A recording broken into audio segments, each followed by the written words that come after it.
So I want to make sure we record for them. So we are recording. Okay, perfect. Um, so hi everyone, welcome to Passing the Vibe Check and Networking. We're going to talk about why networking matters, which you probably have a sense of, but I always like to reiterate that. Mapping your current network, so identifying who can you already be networking with that maybe you haven't been already, creating outreach messages, whether or not you already know the person, making the most of those networking moments. How do you really stand out? How do you articulate your story effectively? And then how do you not just follow up with people, but stay in touch? So a lot of stuff that just came up in the chat as well. So one of the things I would love to hear from folks, you've shared where you're calling in from, but I think the other thing I'd love to just get a gut check on is like when people say networking, like what comes to mind? Like what does that feel like? What's the immediate like, yeah, gets you excited or not excited?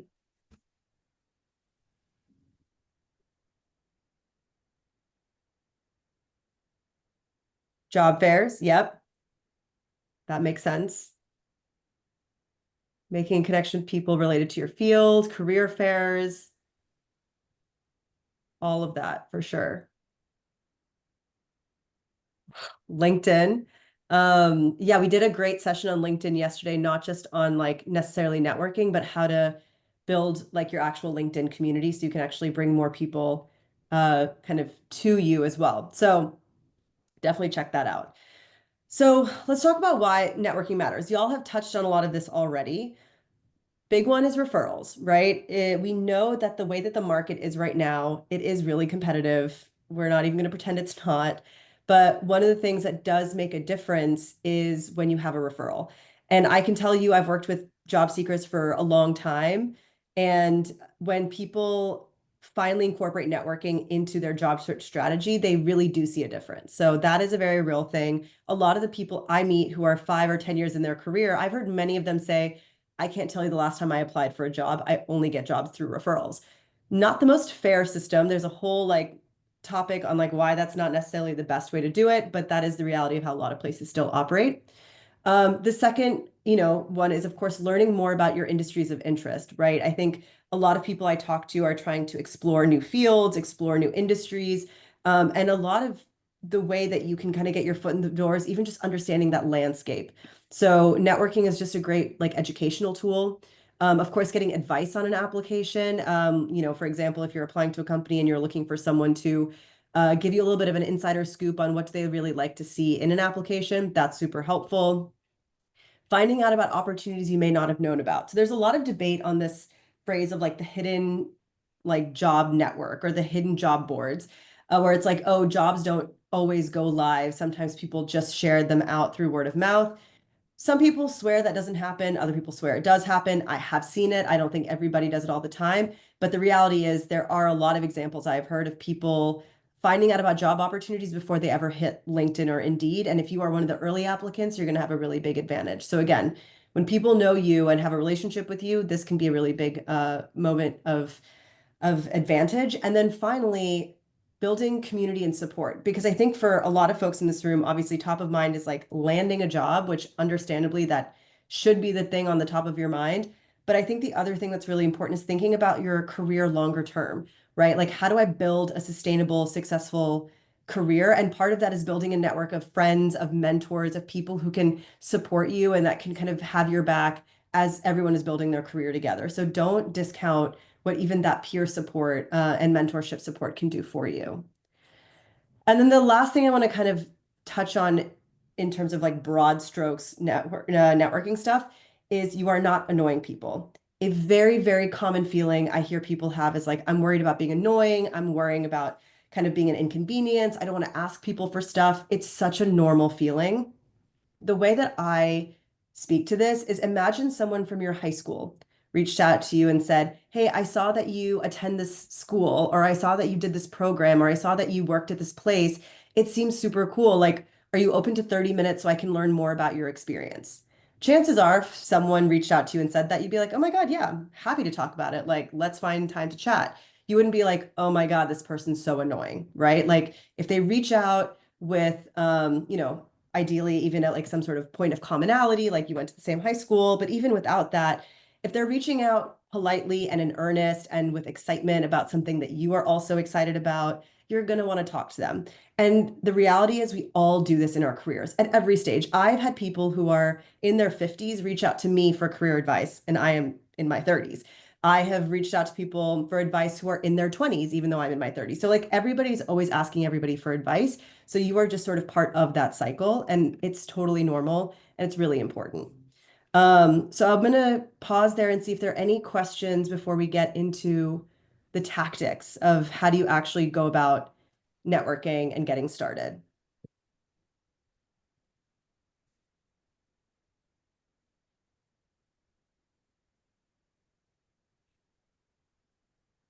Okay, beautiful.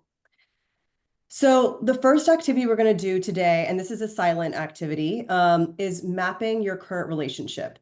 So on the left-hand side are what we call warm connections, or people you already have somewhat immediate access to. And then on the right side are cold connections, people who like you might not have any connection to, but you want to connect with. So start with this green bubble, right? Who do you already know? And this is literally anybody and everybody, teachers, professors, coaches, mentors, past colleagues, past partners, people you've met at events, people that are in your friend or family, alumni communities that you're a part of, community organizations, all of those sorts of things that you might be a part of. That is who you already know. And it could be people you have not talked to in a long time. I think this is another thing I hear a lot from folks. They're like, oh, I haven't talked to this person in like 2 years. It's super awkward. It's not super awkward. The worst that can happen is that they just don't reply to you, which can sometimes feel like kind of bad. But the more that you network, the more I have found, you sort of honestly get a little desensitized to like people not replying to you. I message like hundreds of people a week, and I am not phased anymore when people don't reply to me. Um, so that's just something to keep in mind. So start with the green, and then you think about the next circle, which is like who can the people in the green bucket connect you to? That's the blue bucket. So for example, let's say you come up with a list of like 50 people that you're like, okay, these are the people I can kind of start with. What you can do is use LinkedIn, use sort of your own knowledge of those people, and think about what companies have they worked at, what industries do they have any kind of connection to, have any of them ever held a job or currently hold a job that's of interest to you? Things like that, and start thinking about, like, I think about it as concentric circles, actually, although you can't really see that in how I've laid it out here.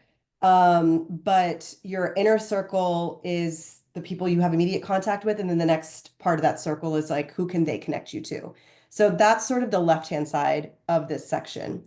On the right-hand side is, like I said, the cold connections piece, which is people that you maybe just, you're all over LinkedIn, or you read an article or hear a podcast about someone who seems really cool. And so, or you might think about it as people who you're like, I know that my dream company is Bumble. I was like, I really want to work at Bumble one day. Finding people who work at Bumble, right? Who might be a similar age level of you or similar, experience level to you. Like, who are those folks that I don't have a direct connection with, but I want to get in touch with, right? So there are those kinds of folks as well. So those are the cold connections. So what we're going to do together is just like sit down and do a quick run of brainstorming of like, who have I not gotten in touch with in particular recently that like I could get in touch with. Um, so let me see. I'm gonna just follow the chat. So yeah, let's talk about quickly the tapping into your alum network. So LinkedIn actually makes this super, super easy. Let me actually go ahead and I can share my screen here. I have too many windows, but let me try. Okay. So I'm going to use Bumble as an example because I just used that. Y'all are seeing the mess of my LinkedIn. No worries. Okay, so you go to the company page and you go to the employee section. So what you can do is under filters, you can actually filter by the school that your alma mater. And I can see everybody who went to Georgetown who works at Bumble. So this is cool. The head of global social media went to my school, and we have a bunch of people in common. That's great for me to know. I've got a bunch of other people here. This one seems a little bit on the more junior side. So, that's a good thing to be able to reach out to them. So this is how, Daniel, to your question, how you can leverage the alum community really quickly. You'll also, I would recommend reaching out to your alumni department because they try and build infrastructure for young alums in particular to connect with other folks in your local area. So you can try that too. Um, awesome. Okay, I'm going to keep going. So oh, sorry, we were about to do our own example of this. I'm losing track, see of myself. Okay, so it's 44. Let's take about 5 minutes and go ahead and start making lists of people. So I'll keep an eye on the clock, I'll play some music, and we can go ahead and do that. And again, don't overthink it. If someone pops to your mind, write their name down. So we'll go ahead and spend 5 minutes doing that. I mean, what's funny is my job is actually so easy in that like this is all stuff we all know, but we don't carve out time to do. Even for me, like in my like 9 to 5, it's hard to make time for these things that we know we should be doing. So that's why I always build in this working time because it's like we're all here. We might as well like get some of this work done together. So I'm really glad that this activity resonates for that. Okay, so let's talk about the next phase. You have reached out, you've identified who you want to reach out to. You're like, okay, I've got my list. And then as several people have asked in the chat, how do you actually reach out to people? So I'm going to walk through 4 different templates. And so I'll let y'all read them silently and then I'll talk through them. So this is the first one, which is an example in which you're asking for an introduction to somebody that you know. And these are all SpongeBob SquarePants inspired because I'm a millennial. So whatever. And it's been about a year since they first come out onto the market. I wanted to talk to you, Wes. What's the group that you've been thinking about conceptualizing?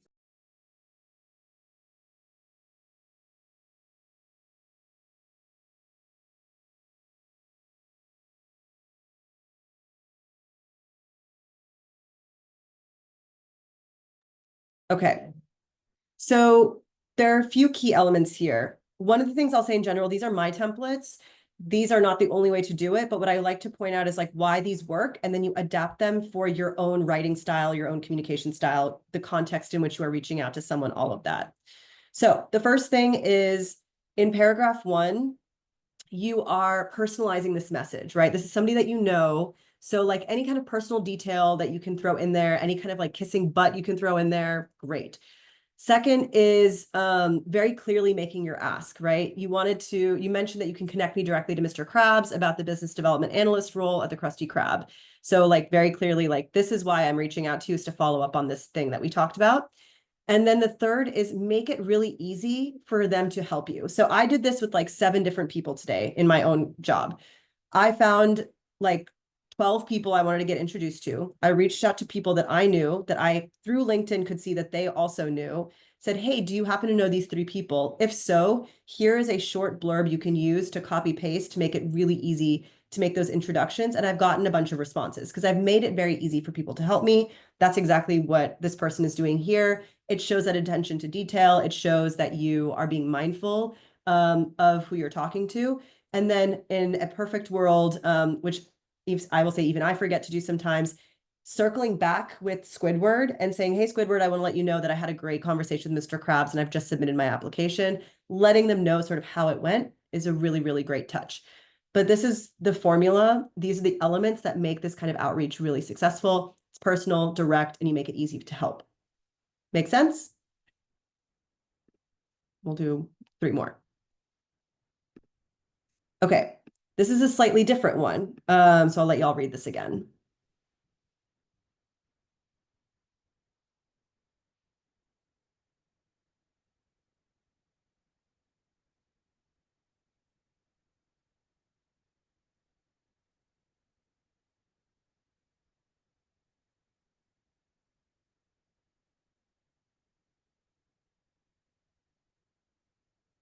So this is one you'll probably use a lot, right? If you've been making a list of people that you're like, maybe I should reach out to them. I haven't talked to them in a while. You're probably asking for 30 minutes of their time. 30 minutes is considered the standard, just FYI. 15 minutes is really short. 45 minutes, 60 minutes is like quite long.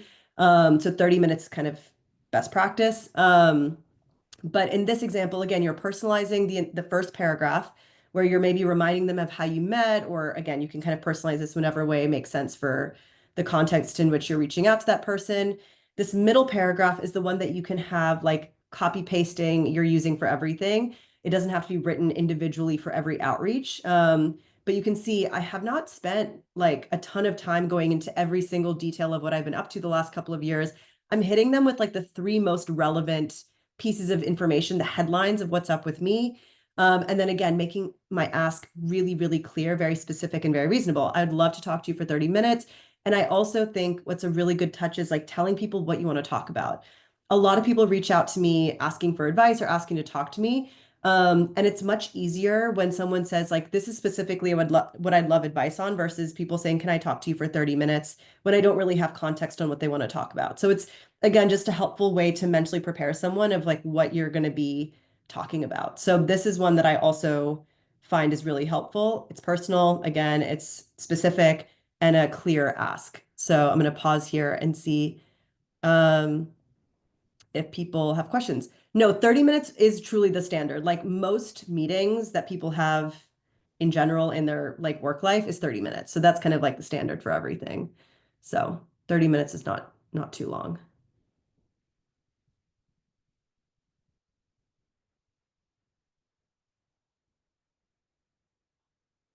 Um, in terms of mentioning being laid off, I don't think this is again, some of this is going to be a little subjective.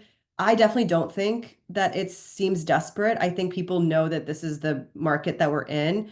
I think you're better off being direct. People can tell if you're being like shady, for lack of a better phrase, right? If you're like dodging or you're not being totally upfront, and you don't, not to say you have to tell people everything that is going on with you. I'm not suggesting that either. But if you got laid off, and it's particularly if it's someone that you know that you're reconnecting with, it's okay to be honest. Like you don't necessarily need to mention it in this message if you would feel more comfortable once you have that meeting with somebody and saying like, I recently got laid off, like you are welcome to do it that way. But I don't think there's like a hard and fast rule, but I don't think it makes you seem desperate. I think the most important thing again is like going in with a very clear, confident voice of who you are, what you're looking for, and how they could potentially support you matters a lot more. So that's why I really like these templates. So hopefully that helps.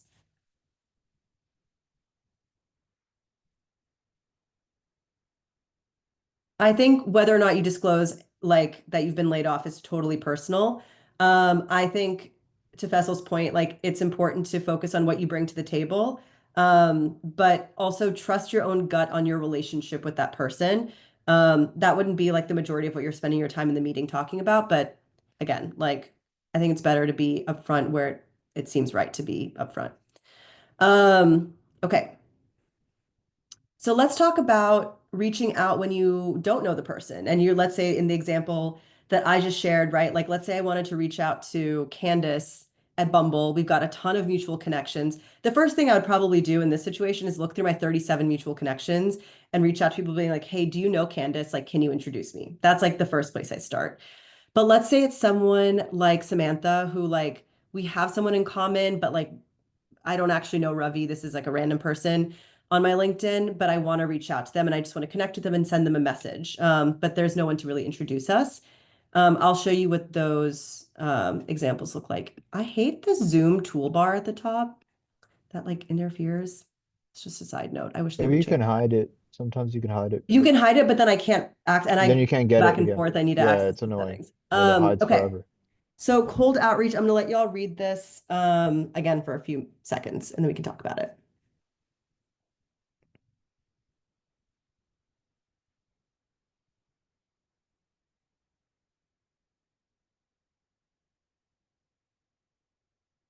And Robert, I see your question. We'll talk about it.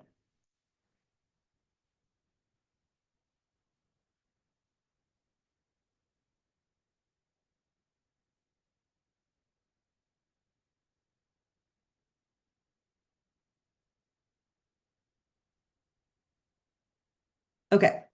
So again, the formula is actually not super different. The framing is slightly different because you don't know the person.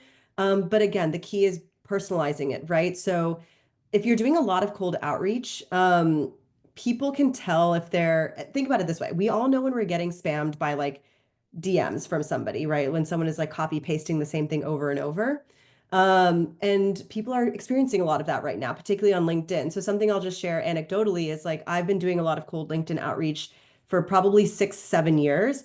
And it used to be easier to get responses with cold outreach. Like I have definitely noticed cold outreach, like purely cold outreach, like that has slowed down. So I'll talk about that briefly. But that doesn't mean it doesn't work. Like I do also get a lot of responses still, just not as many as I used to. But the best way to increase your odds is really personalizing the message and being really specific about who you're choosing to reach out to. So in this situation, again, you're not just like saying, "Hey, hope you're doing well," and jumping right into your ask. You're mentioning something that you see that they've posted about, or stuff like that. Makes a big difference. And again, that same middle paragraph is copy paste. You can use it every time. And then even that last one, that last paragraph can be sort of something you templatize. Would love to find 30 minutes to chat. Again, like you have maybe some context you provide of what you want to talk about. But this one, I've used some version of this at different stages. And I think, again, these elements make a big difference. Any questions, comments on this?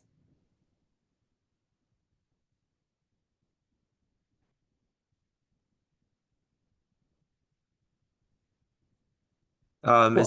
that supposed to be a note that's added to a connection request, or is that how do we send that through LinkedIn? Great, yeah, great logistical question. So what I do, and we have some of these on the Forward website. I don't think I put them in these slides, but the toolkit lives online.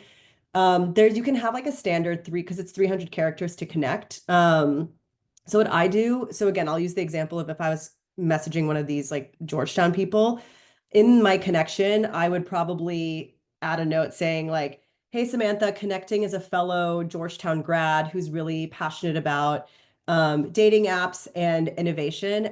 Wanted to connect here to chat further, or wanted to connect here on LinkedIn." And once they accept your connection, then you can send the longer DM. You can also use InMail, which is like you get a certain number of credits every month where you can send messages to people even if you aren't connected with them. Although that I think has a much lower response rate because those can sometimes get funneled to like your other inbox that people don't check. The third thing you can do is there's a tool called Hunter, and there's a few of these. Hunter's not the only one, but Hunter's the one that I've just used the most. Hunter.io is a great tool for sourcing email addresses for people, like people's work email. So the way that it works, I should still have an account. I'll see if I can quickly log in and show y'all. You're just seeing all of my logins now. Okay, so they've changed it a little bit, but basically like what you would do is go to Finder. Here we go. So we'll do bumble.com because let's say that's the company I'm targeting, and it'll tell you how they format their email addresses. They do first letter and last name, it seems like, right? So you see a couple of examples here. And then what that tells me is this person's email address is probably skim@bumble.com. And so, and again, Hunter's not the only one that does this. You can like look up all these different like domain, like email search tools. But if you want to just if you're not having luck with LinkedIn for whatever reason, and you're like, I want to go straight to people's inboxes, this also works really, really well. Because LinkedIn does have a lot of like crap right now. So email is awesome. So try that as well. Okay. The chat is lighting up. I'm just seeing. Yes, send a connection after an info session for sure. Yeah, InMail doesn't really work. Okay. All right, I'm gonna keep rolling. This is the last template, so I'll let y'all read that.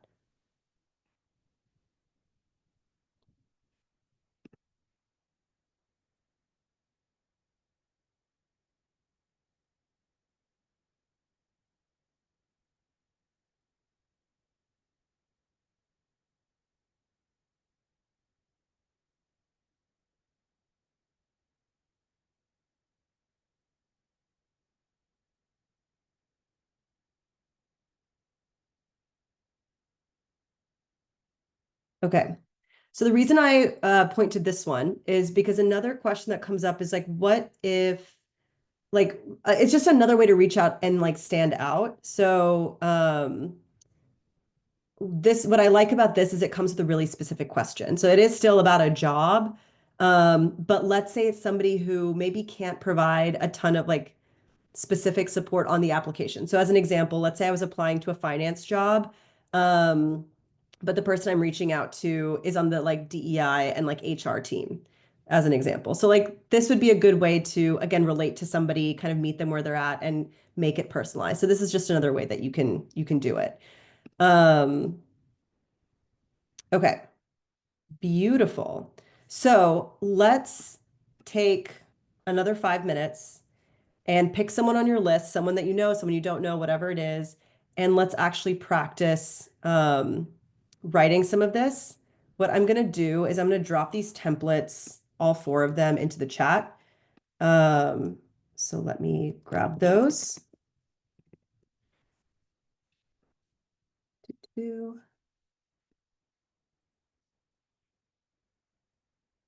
And these are the templates that I was mentioning that are free on the Forward website if you haven't seen these yet. They're the ones that I just shared, plus I think my LinkedIn connection. Yeah, I think that's on here too. So let's take, like I said, about 5-6 minutes, and you can write your first template. What I would love is if people after would be willing to share one of their drafts so we can do some like real-time feedback together as well.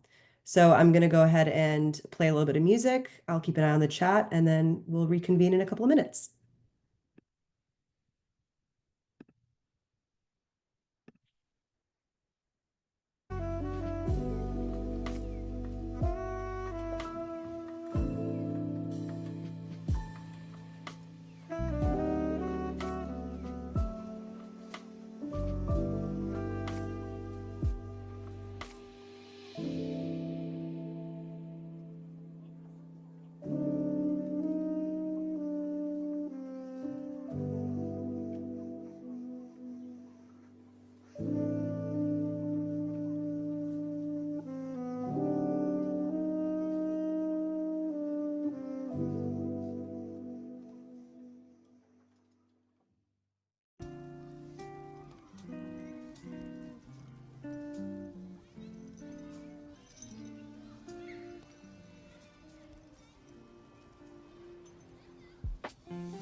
About 1 more minute.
All right, amazing. I appreciate we got a couple of templates in the chat, which we love. Feel free to, yeah, keep copy pasting. But I can do some quick reactions to the ones that people have already shared. So Faisal, I love that you have done the congrats thing. Like it, again, obviously shows you paid attention. People love feeling seen, and they love kind of getting that pat on the back for obviously what is quite a big accomplishment. I think my only feedback here is in terms of the ask of guiding them to a program or role. A lot of companies have very detailed websites and career pages on what programs are available. So I would think about the question that you can ask that isn't one that you could necessarily answer yourself. If that makes sense, like instead of could you guide me towards the right role, looking at the roles that are available, looking at the programs that they run, and asking them like if they have insight into like you would have already known what the program is and you want insight on that program. There's a bit of a difference, if that makes sense.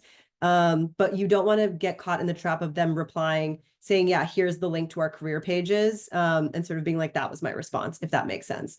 So you want to kind of be able to throw something that is a little bit more productive for you, and they're more likely to want to do the 30-minute call, if that makes sense. Yeah, what he told me about like was how to cater my portfolio, and then he asked me like, oh, are you very skilled at these particular skills? And he told me that currently on their webpage, like a lot of times when I've connected with friends, they've told me, oh, currently we're not hiring for those positions, and how they're structuring their job hiring. So he told me like currently they didn't have business intelligence roles, and their schedule that we're going to have such roles in the next like 3 months or 6 months. Yeah, And we've taken down these roles, we've added these roles. So sometimes even on their page, they'll they'll tell me that they're restructuring that, okay, these roles are not going to be available in New York, but they're going to be available in another state. sure. And he actually told me that a friend at Wells Fargo also told me like, oh, we're taking out middle office roles. Yeah, And so like he told me a lot of things like that. And this is from July 26, 2024, this message that I sent him. And then he guided me to like work on a certain project and what to add on my resume and a lot of things like that that helped that's me. great. And yeah, so I went to high school with him, and now he said that he referred around like nearly 200 people to roles at Spotify. Yeah, And he said the job search is always a crapshoot. And then I always remember that 100%. Yeah, 100%. He said it's a crapshoot. So whenever yeah. someone asks me now, I say it's a crapshoot. It's a crapshoot. I totally, there's a lot of qualified people out there, and Yeah. obviously like they can't all get every job. So, Yeah. And he says like and sometimes it's, qualified people don't get the job, and then there's someone who's not qualified who does get the job. So that's how yeah, he described it. Yeah. it's very messy, but I'm glad that you Mhm. got some good responses. Obviously it helps that you went to high school, and so y'all had a personal connection to go Hmm. off of. So Hmm. that's great. Those are the Hmm. kind of people that are productive to reach out to. So that's great. Hmm. Randy, love that you referenced you're both connected to co-op. I think that the feedback I would offer is when you think about a message, when somebody asks you something really big, right? So like if people message and say like, if someone messaged you and said, do you like co-op? You could probably put together like a really like nice paragraph response about your experience with co-op. but it might take like quite a bit of time, or it might take some effort, right? And it doesn't necessarily alone open up that relationship. So what you could think about is saying, I'm looking at pursuing a career at Paramount. Maybe you could throw in specifically why Paramount, right? Like again, personalizing that message of like, I am particularly interested in like how Paramount is tackling the fact that a lot of entertainment's happening over streaming services. And I'm curious about how Paramount is thinking about AI in the arts, like kind of throwing in some of those things of like that you've really thought about what happens in that industry. And then ask for those like 30 minutes to go in more in depth. Because I think one of the things that I have found is that the best way to build that connection for them to refer you, for them to give you this like kind of insider info like Faisal shared, is if they can actually know you. And that's harder to do if it's just like a cold outreach and you're just like DMing back and forth. So that might make it a little bit more, again, like likely that you'd actually get to chat with this person. Yeah, totally. Great. Anybody else have a template that they'd like to share? And then I know there was a couple of comments in the chat. I'm trying to keep an eye on the time too, because I know there's a lot of ground to cover here. But any other templates I can take a look at?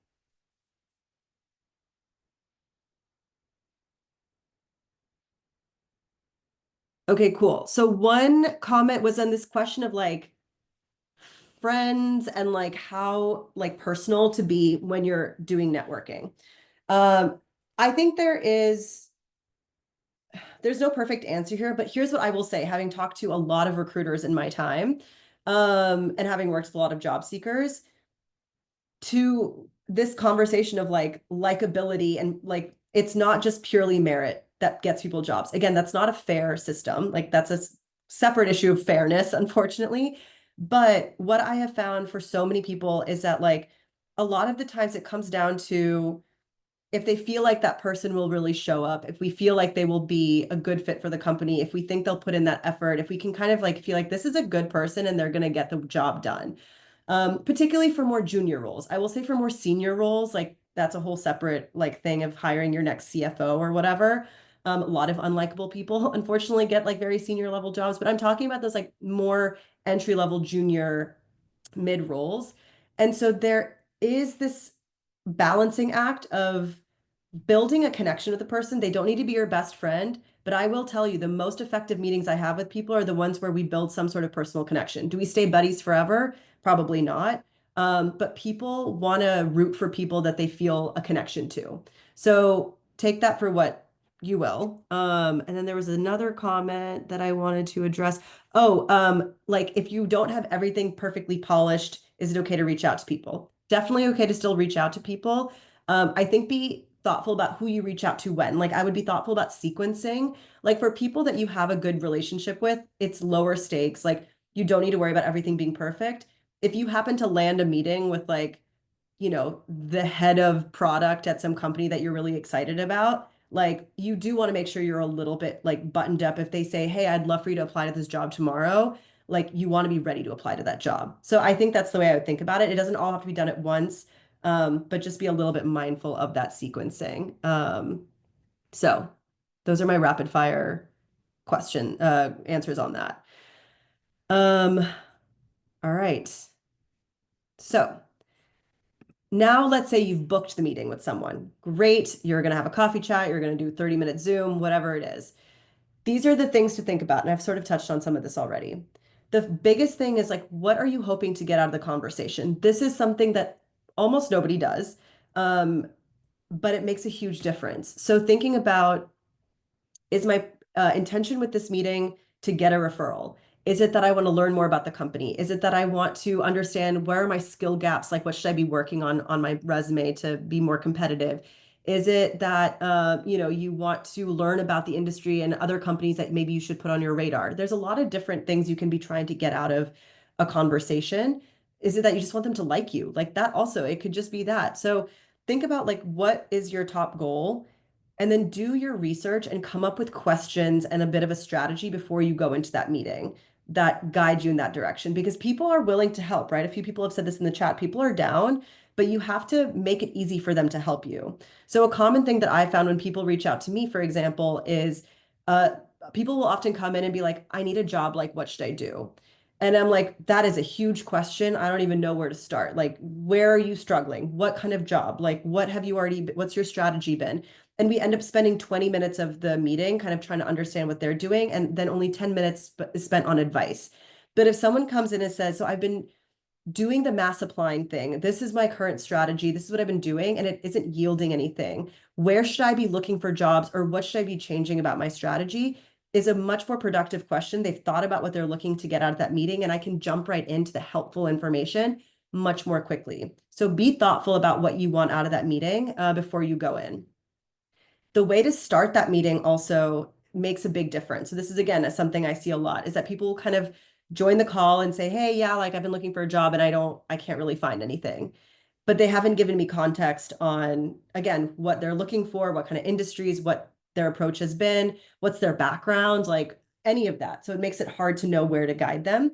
So I'll show you some examples, but starting with a strong introductory elevator pitch of here's who I am, here's what I've been doing the last couple of years, and what I'm looking to do next is blank. What I'm looking to understand is blank, that kind of thing. Like go in very clearly articulating like what you're looking for. And that's not only a way to be more productive in the conversation, it's going to make you come across really prepared, really professional, and a really good storyteller, which, as I have talked about earlier this week in one of our other sessions, makes a huge difference in people being able to connect with you and be able to quickly figure out like what your vibe is and like where they can help you. And then at the end of the meeting, once you kind of like chatted about stuff, a good step is what I always do is reiterate at the end what the goals are. It's like, okay, so based on this conversation, it sounds like these are my next steps. Or like, based on this, like, I'm going to follow up with you about this. But like, state it at the end so they know that you've really heard them and that you have like absorbed what they're saying. Also, side note, take notes in those kinds of meetings. I have so many of those calls where people are not taking notes, and I'm like, yeah, I know you're not going to remember all of this. And I want to make sure that this sticks. So like, that's another random side thing, is like take notes. And then this question of like being yourself. Again, being yourself does not mean you don't owe everybody all your trauma. You don't owe them your entire life story. You don't owe them anything you are not comfortable sharing, but you can still show up as yourself, right? Like hopefully by now you can tell I talk in my authentic voice. Like this is how I am. And people can relate better to people who are showing up with their authentic voice. Again, doesn't mean you have to tell them every dark secret that you have. Like no one needs that. But people can tell when you're not being totally real with them or you're putting on a front. And I think with networking in particular, people feel this pressure to like be the most polished professional version of themselves that they almost come off as robotic. And you don't need to do that either, right? It's like it can be awkward, especially if you're more of an introvert. Like networking is really hard. So it takes a while to find that voice. But it is a really, really important part of the process is being yourself, and finding that kind of that right tone. And yes, you'll get access to all the recordings from before. Cool. Any questions, comments on this?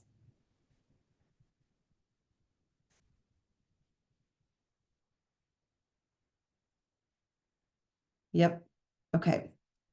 All right, so let's talk about that elevator pitch, that thing you say at the beginning when you're introducing yourself in a networking call. There's basically three key components. The first is like high level background on who you are, and I have three examples that I'll share. What is the most recent relevant like headlines of your work based on who you're talking to? So you'll see three different versions of what this looks like depending on the audience. And then what are your goals for this conversation, your goals for like today, longer term, whatever, again, in the context of who you're talking to, however you want to set that up. But it's that, and it shouldn't be more than like 60 seconds. Because again, you want to spend most of your time on the important stuff. So I'm going to pause here and let y'all read these.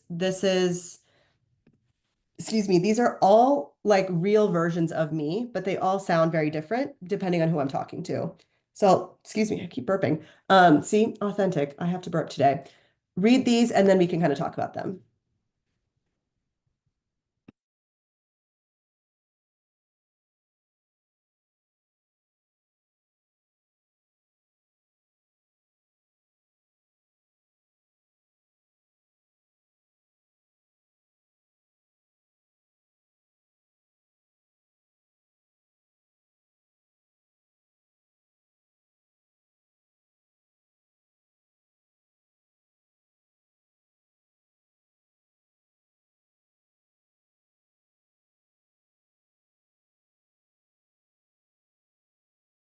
Let me unmute.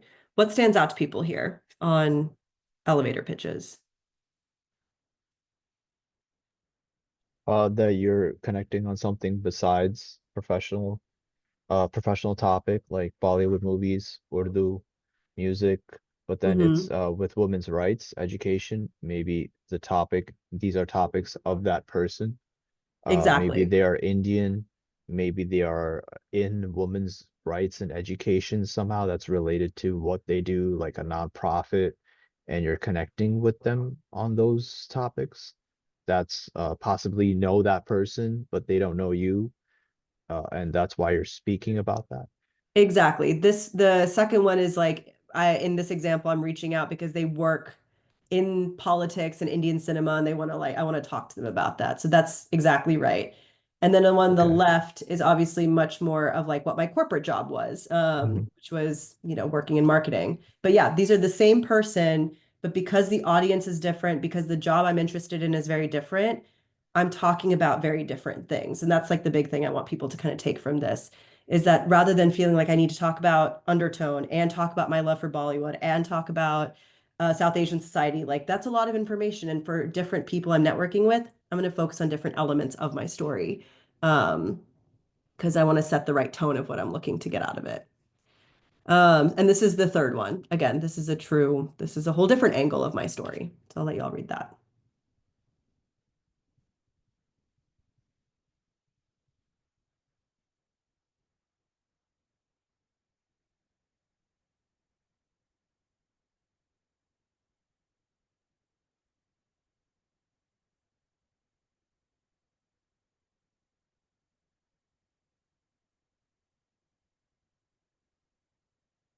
So this one, again, what I like about it is I'm connecting not just like I'm really interested in this job you posted, but I'm connecting it to my longer term career goals. Something that I find with a lot of people who like to do mentorship and like to do these networking calls is they love to feel like they're part of your larger journey of like where you want to go in your career, right? So in this example, I'm leaning into that of like one day I want to like have this kind of job. So this is a great stepping stone for me. And so I'm super excited about it. So that's like that's another kind of way to think about it. Exactly. Exactly. So three different examples. So we're at the 7:27 mark. So I'm thinking through time. Yeah, we have, let's say 3 minutes, 3, 4 minutes to do your own elevator pitches. I'll leave these up. Actually, you know what? I have an elevator pitch toolkit, so I'll share that with you as well.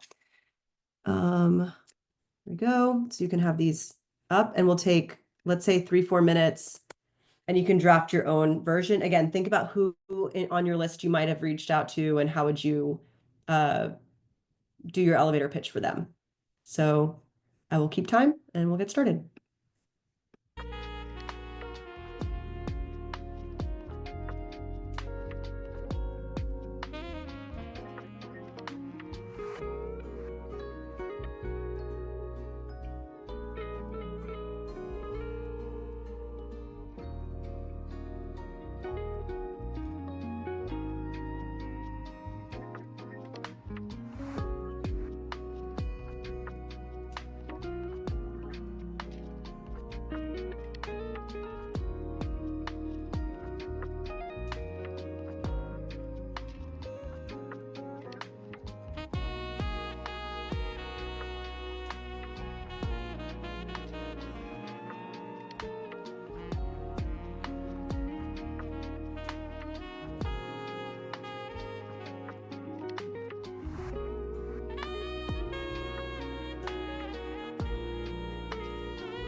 About 1 more minute.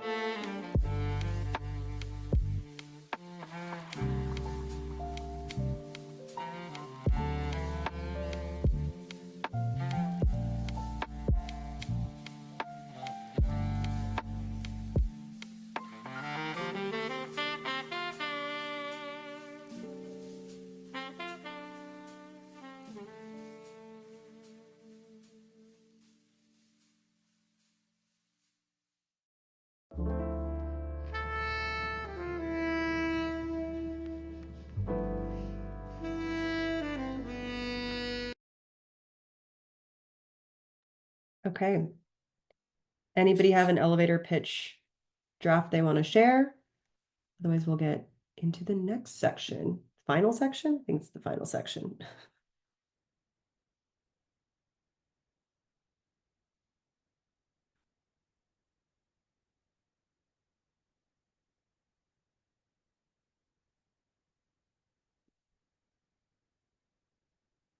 Okay.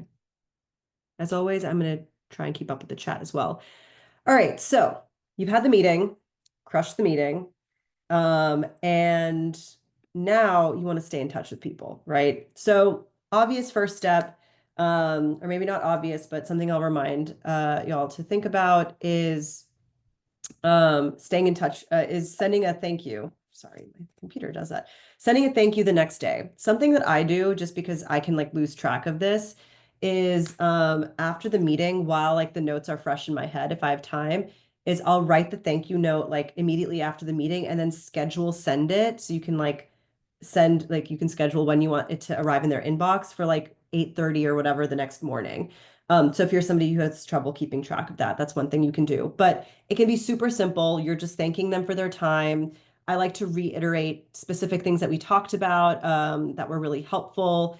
And particularly if there was something that they asked you to do. So they might have said, like, send me your resume, send me an intro blurb about yourself, send me like, remind me to refer you, like, let me know when you submit the application so I can refer you, like whatever they tell you to do, super important to do it in a timely manner.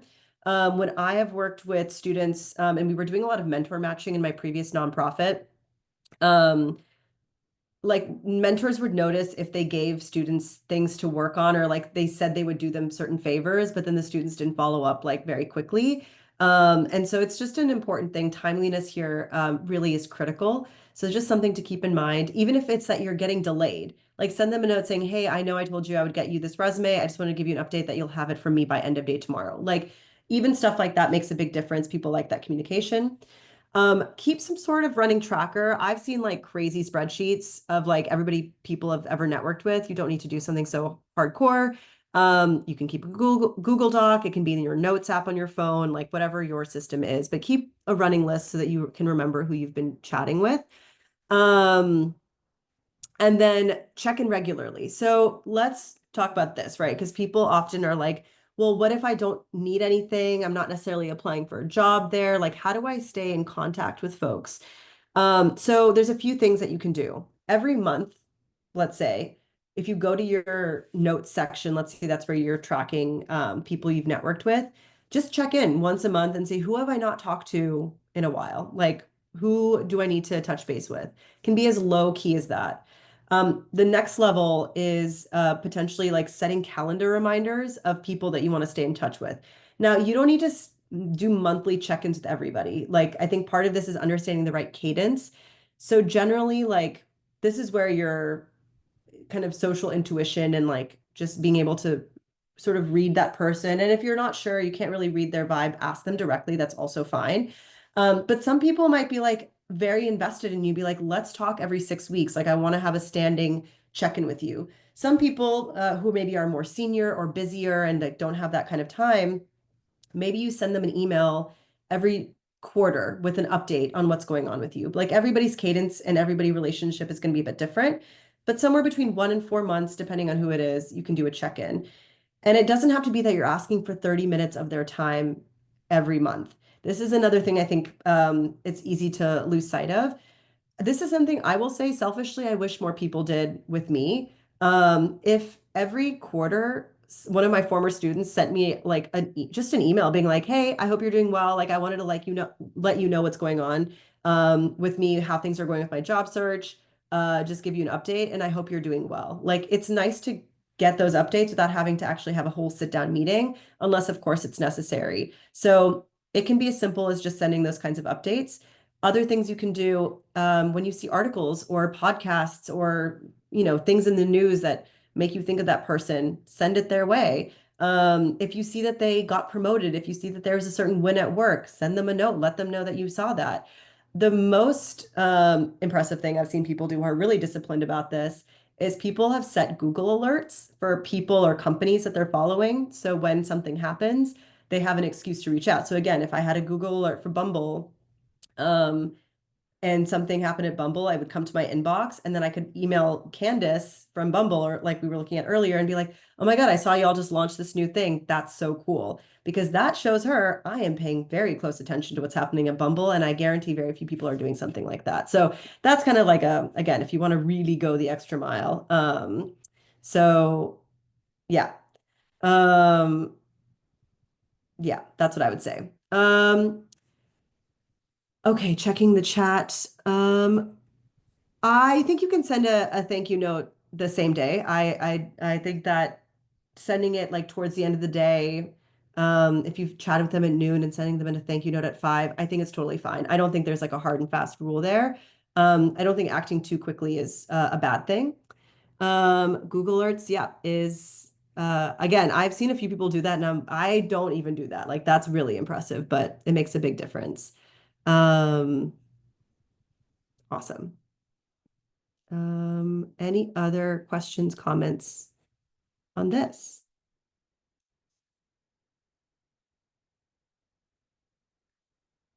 Okay. So this came up a few times, right? It's like making an ask. And the most common ask is like, will you be my referral, right?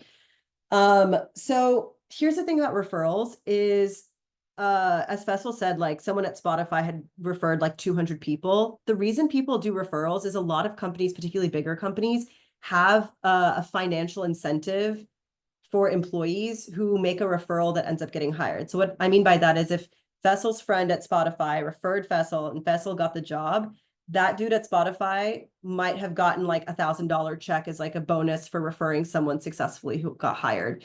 So you are not like, you are not making life hard on someone. In fact, they might have a reason, a financial reason to refer you. It's really easy. They have these sorts of programs everywhere. So don't be afraid of referrals. I would say if you are nervous about being in a meeting with someone and saying like, hey, will you be my referral? Like sometimes that can just feel uncomfortable. My tip is, one, practice. Like it's not as scary as you think, but if you are like really struggling with that, send it in your thank you email afterwards. And it can be as simple as, is it okay if I mention your name when I submit my application tomorrow? Because they don't have to do anything. Again, with a referral, often it's that every system is like a little bit different. Like sometimes they have to do something, but often if you just put their name in like your cover letter, for example, that can also count as a referral. So one of the reasons it's helpful to bring it up in the meeting is understanding how referral systems work at that company. But all this to say, don't be scared because a lot of employees want to make referrals. Again, if in the beginning of the conversation, like you are very upfront, like you say, I am reaching out because I'm planning on submitting an application for this role by end of week, and I wanted to get your advice. Often they will proactively say, like, feel free to write my name down, or feel free to like use me as a referral when you're submitting the application. So people will often proactively bring that up, but then be very clear that like, hey, I'm submitting an application right now. And they might say it as well. And the other thing about making an ask is, let's say, like, again, we'll use Faisal's example that like the job he wants at Spotify doesn't exist at the moment, but it might exist in the future. So sometimes people feel uncomfortable, like, oh, I haven't talked to that person in like a year, and now I'm going to go back and ask for a referral. I would say first, it's actually not that big of a deal if you haven't talked to someone and you want to go back and circle back for a referral. But if you want to keep up that relationship, right? If Faisal every quarter just drops his friend a note being like, hey, I just want to give you an update on how things are going with my job search, or I got the certification and stuff like that, then when that job posting does open up, Vessel is on top of his friend's inbox. So his friend will remember like, oh shoot, actually this application just opened. Let me send this to Vessel because I remember that he recently emailed me. Or it'll make it, less uncomfortable for Fessel to reach out because he has been in regular touch with this dude anyways. So that's where if you maintain those relationships, it makes it a little bit less uncomfortable down the line to make the ask. And that makes a big difference too.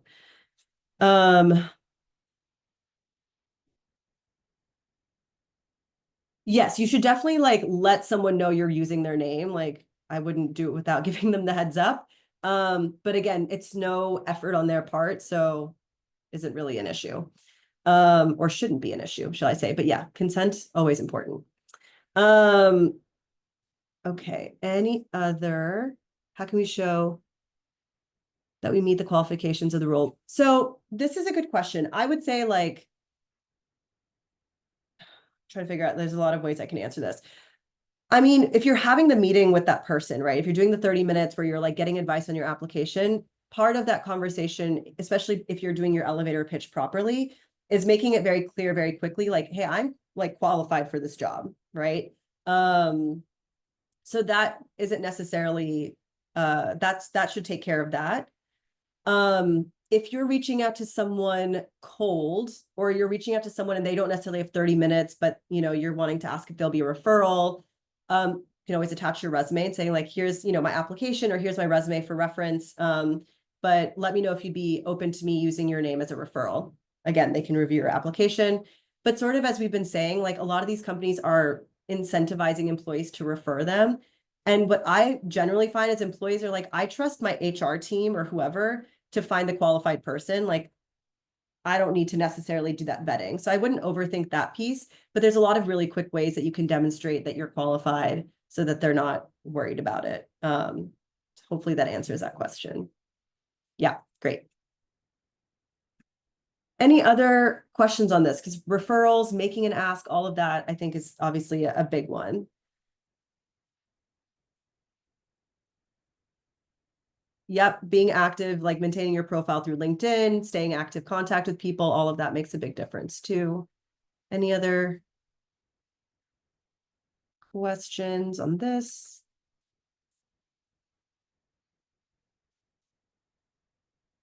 I'm so glad this was helpful. Yeah, drop your LinkedIn, connect with each other, please. This is great. This is what this space is here for too. Okay, 7:45, we made it somehow. Sticking to the timeline. I'm opening it up just for general questions related to LinkedIn networking, stuff like that. And then we'll do a few kind of wrap up, housekeeping stuff, and leave it there. But yeah, any other questions? I'm in Central Time. Everyone here is all over the place. So I am 2 hours ahead of you, Randy, unfortunately. So I'm excited for I have onigiri sitting on my counter. I'm excited to eat for dinner.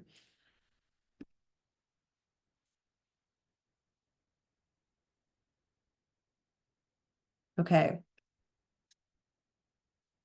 I will stay on the chat for a little bit longer, but before people dial off, I just have a couple of housekeeping things. First, if the stuff that we went over today was helpful, if you are not already subscribed, to our email newsletter, I drop a weekly email newsletter. I just dropped the subscribe link in the chat. Please do share that around.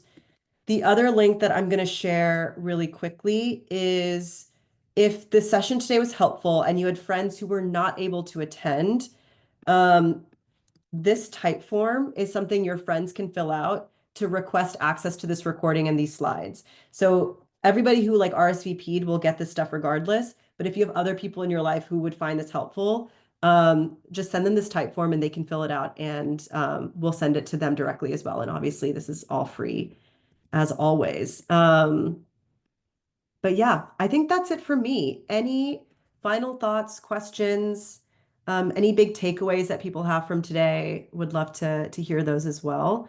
Yes, keep dropping your LinkedIns and connecting with one another. This is a big part of the networking process. But otherwise, I think that's it for me. Miriam, I So have a niche welcome. question. Yeah, about go for the it. newsletter. So at the bottom, it always says like, how was it? Was it like great, yeehaw, or like fine, or Yeah. not so good?